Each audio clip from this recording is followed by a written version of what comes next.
Selamat pagi pemirsa, kembali bersama kami di program Lensa Berita.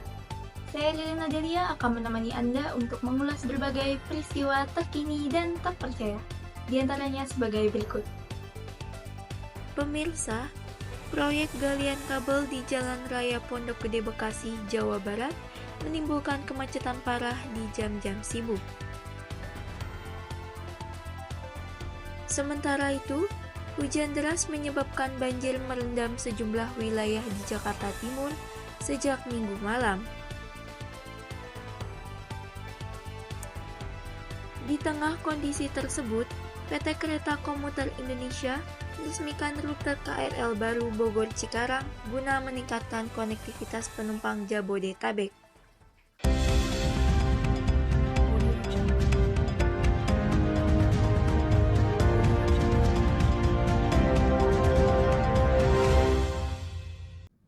Sejumlah ruas jalan di kawasan Pondok Gede Bekasi, Jawa Barat terpantau mengalami kemacetan panjang karena adanya proyek galian kabel bawah tanah yang tidak kunjung usai sehingga menimbulkan jalur utama kendaraan melambat dan berdampak pada aktivitas warga.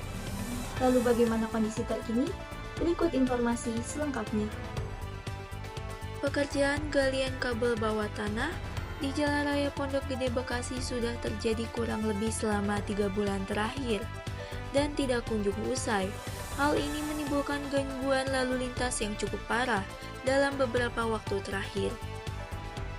Proyek ini dilakukan oleh pihak kontraktor yang merupakan bagian dari proyek perbaikan atau pemasangan kabel bawah tanah. Pekerjaan dilakukan sejak pukul 22.00 WIB hingga dini hari. Namun bekas galian dan peralatan berat masih tertinggal di sisi jalan hingga siang hari, sehingga mengakibatkan kemacetan yang cukup parah. Tak hanya pengguna jalan, warga sekitar juga mengeluhkan polusi debu dan kebisingan akibat proyek ini. Proyek ini akan tetap diawasi lebih ketat oleh dinas setempat. Beralih ke berita selanjutnya, pemirsa, banjir kembali merendam sejumlah titik di ibu kota. Hujan deras yang mengguyur sejak siang hingga malam hari pada Minggu 6 Juli 2025 mengakibatkan Jalan Raya Pagelarang Jakarta Timur tergenang banjir dengan ketinggian air mencapai lutut orang dewasa. Akibatnya, arus lalu lintas di kawasan tersebut dialihkan sehingga mengakibatkan kemacetan dan aktivitas warga pun terganggu. Berikut laporan selengkapnya. Selain menutup akses jalan, banjir juga merendam puluhan rumah warga yang berada di sekitar jalan utama. Sebagian warga terpaksa mengungsi ke rumah kerabat karena air mulai masuk ke dalam rumah hingga setinggi betis. Air yang menggenang hampir setinggi 30 hingga 50 cm. Banjir ini tidak hanya mengganggu arus kendaraan, tetapi juga memaksa pengendara untuk memutar arah mencari jalur alternatif. Sejumlah pengendara sepeda motor tampak kesulitan melintasi genangan air, bahkan ada beberapa yang mogok di tengah jalan.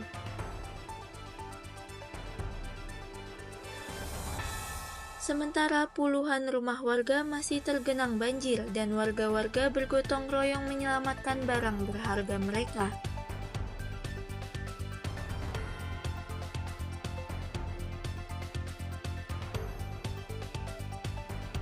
Pemirsa, di tengah kemacetan yang masih kerap terjadi di beberapa ruas jalan, ada kabar baik dari sektor transformasi massal.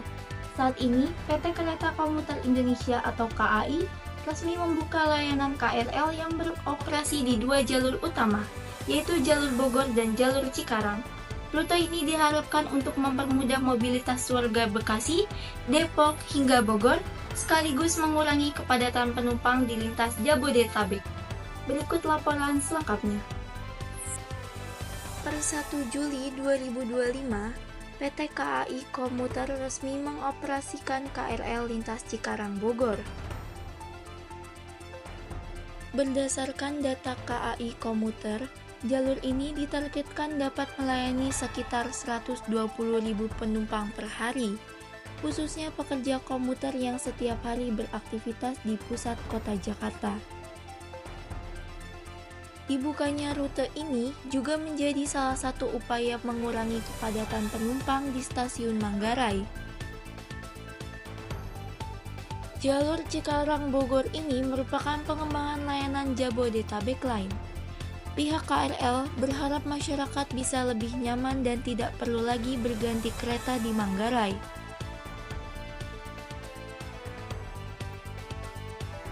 Sejumlah penumpang menyambut positif pembukaan jalur ini. Mereka menilai rute baru ini dapat memangkas waktu perjalanan dan biaya transportasi. Selain menambah rute, PT KAI Komuter juga berencana meningkatkan jumlah rangkaian kereta dan memperbaiki fasilitas di beberapa stasiun. Masyarakat diimbau untuk selalu memperhatikan jadwal terbaru melalui aplikasi KRL. Kami akan terus memantau perkembangan layanan KRL ini dan menghadirkan informasi terbaru untuk Anda. Demikian berita utama yang kami sampaikan pada pagi ini. Tetap ikuti berita terupdate hanya di Lensa Berita. Saya Evelyn Adelia pamit undur diri, sampai jumpa dan tetap waspada.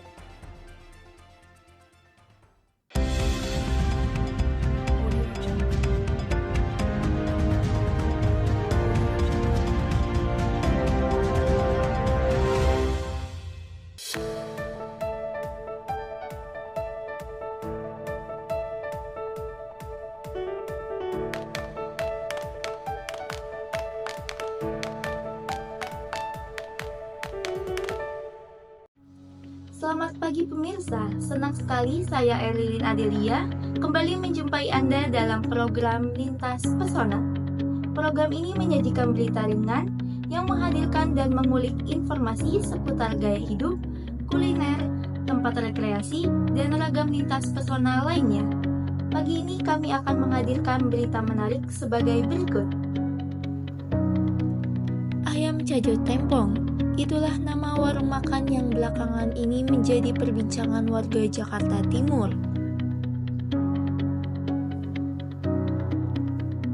Suasana asri dengan pepohonan rindang membuat pengunjung betah berlama-lama. Taman ini juga dilengkapi oleh arena bermain anak.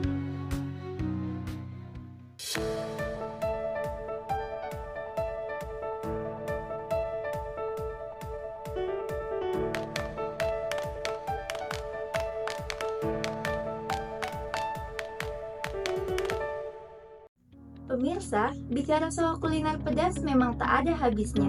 Bagi Anda pecinta kuliner pedas, baru-baru ini ada satu menu yang sedang ramai diperbincangkan di sosial media, yaitu sebuah warung sederhana di kawasan Ciracas, Jakarta Timur, yang menyajikan sensasi ayam goreng dengan sambal tempong yang super pedas, yang bikin lidah bergoyang, namanya ayam Cajo Tempong. Seperti apa kelezatan dan sensasi pedasnya? Berikut liputannya.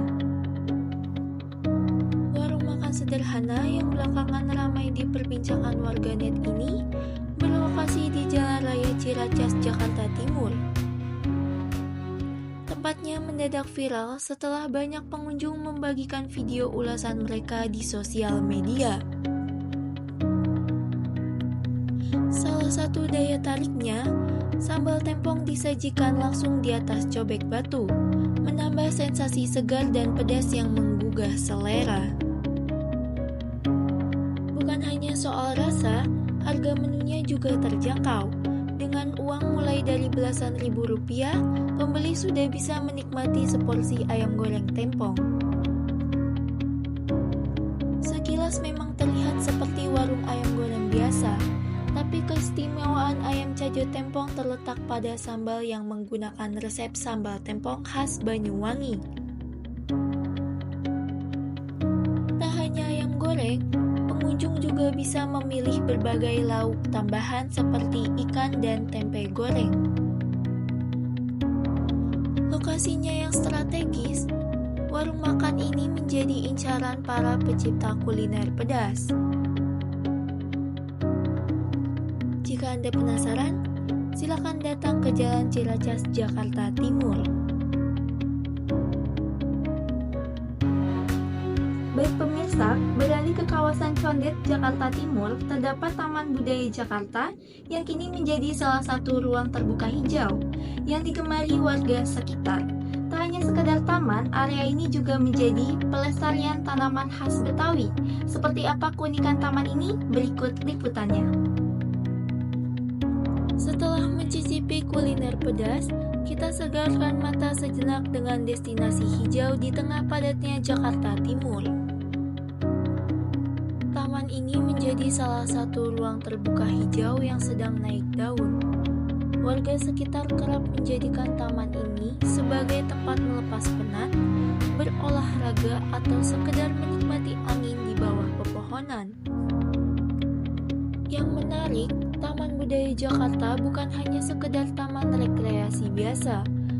Di dalamnya terdapat berbagai koleksi tanaman khas Betawi, mulai dari pohon buah langka seperti kecapi, jamblang, hingga tanaman herbal tradisional.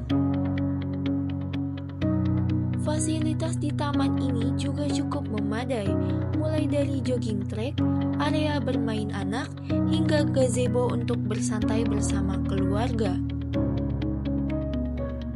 Banyak sekali pengunjung, mulai dari anak-anak hingga remaja maupun orang tua, untuk bermain di taman ini atau sekedar untuk bersantai. Taman budaya ini menjadi alternatif ruang hijau yang nyaman, aman, dan edukatif untuk anak-anak. Setiap akhir pekan, taman ini sering menjadi lokasi beragam kegiatan edukasi dan kebudayaan, mulai dari bercocok tanam, pelatihan membuat pupuk kompos, hingga pertunjukan seni musik Betawi. Tak jarang, komunitas UMKM juga memanfaatkan taman ini untuk menjualkan barang dagangannya. Suasananya yang rindang dengan pepohonan besar dan area bermain anak membuat taman ini cocok untuk menjadi alternatif destinasi keluarga. Jadi, kalau Anda mencari tempat refreshing di akhir pekan, tanpa harus keluar kota, Taman Budaya Jakarta bisa menjadi pilihan yang tepat untuk berlibur singkat sekaligus belajar mengenal kekayaan alam Betawi. Pemirsa, itulah rangkaian informasi menarik di program Lintas Pesona. Semoga bisa menjadi referensi untuk mengisi akhir pekan Anda bersama orang tercinta. Saya Lilin Adilia dan seluruh kru yang bertugas pamit undur diri. Sampai jumpa di episode berikutnya. Salam hangat dan selamat beraktivitas.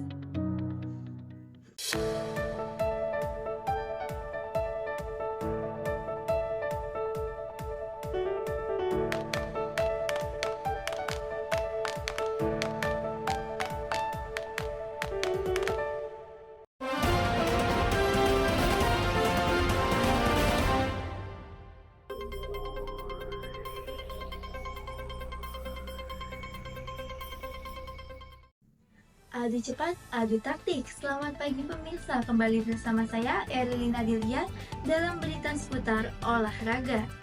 Kami menghadirkan program berita olahraga paling penuh aksi yang akan kami rangkum sebagai berikut ini. Pasangan ganda putra Indonesia, Fajar Alfian dan Muhammad Rian Ardianto, berhasil melaju ke babak perempat final Indonesia Open 2025. Ribuan pelari dari dalam dan luar negeri memadati ruas jalan ibu kota dalam ajang Jakarta International Marathon 2025.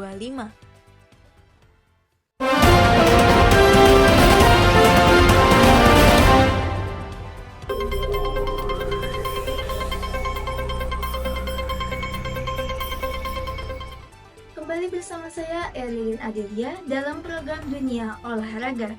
Berita pertama kami hadirkan untuk pemirsa, pasangan ganda putra Indonesia Fajar Alfian dan Muhammad Rian Ardianto sukses mencuri perhatian di ajang Indonesia Open 2025.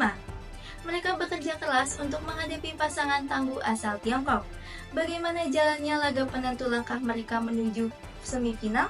Berikut liputannya. Pertandingan yang digelar pada Jumat malam itu berlangsung ketat sejak awal tim pertama. Fajar dan Rian sempat tertinggal beberapa poin akibat serangan cepat pasangan Huang dan Liu. Namun, Dengan ketenangan dan koordinasi yang solid antara Fajar dan Rian, berhasil membalikan keadaan di pertengahan tim pertama dengan variasi drop shot. Pertarungan makin memanas di tim kedua. Huang dan Liu mencoba bangkit dan mendominasi rally panjang, memanfaatkan celah di area belakang Fajar dan Rian. Setelah pertarungan sengit selama hampir 1 jam, Fajar dan Rian akhirnya mengunci kemenangan dengan skor 21-17 dan 21-19.